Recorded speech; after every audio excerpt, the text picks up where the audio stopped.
Gincama Popular va néixer fa 2 anys, l'any passat, i va sorgir la idea de la Comissió de Joves de Torregrossa, que són els que organitzen coses per la festa major, i va tindre tant èxit l'any passat que aquest any ho hem tornat a repetir. Ho hem tornat a repetir i ha sigut un èxit, total. El jovent del poble està molt content i segueix any rere any.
Jo vinc de part de Visual On Studio, és una empresa que vaig fundar ara bé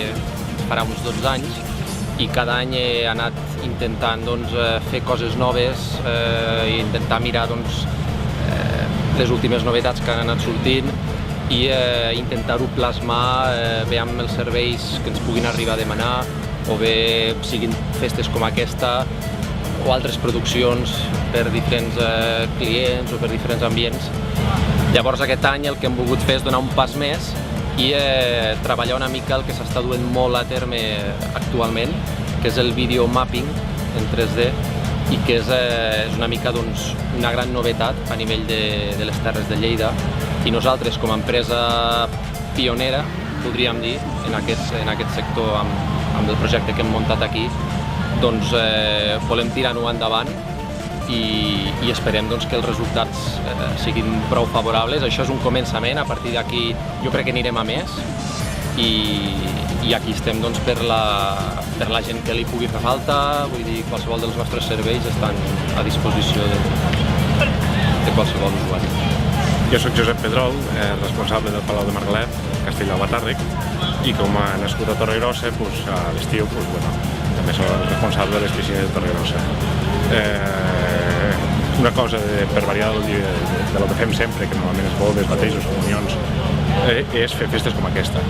sortir de la rutina i més que res, sobretot quan tenim vacances, aprofitem per fer aquestes festes i sobretot sent d'aquest poble sempre intentem innovar i que la gent vegi coses noves de les que podem oferir. A partir d'aquí sempre col·laborem amb gent jove i prometedors com el Reinald, que ens ajuden a fer aquestes coses i també sortim, tant ell com jo, d'una mica de la rutina que és el que fem sempre. Formem un bon equip. Sí.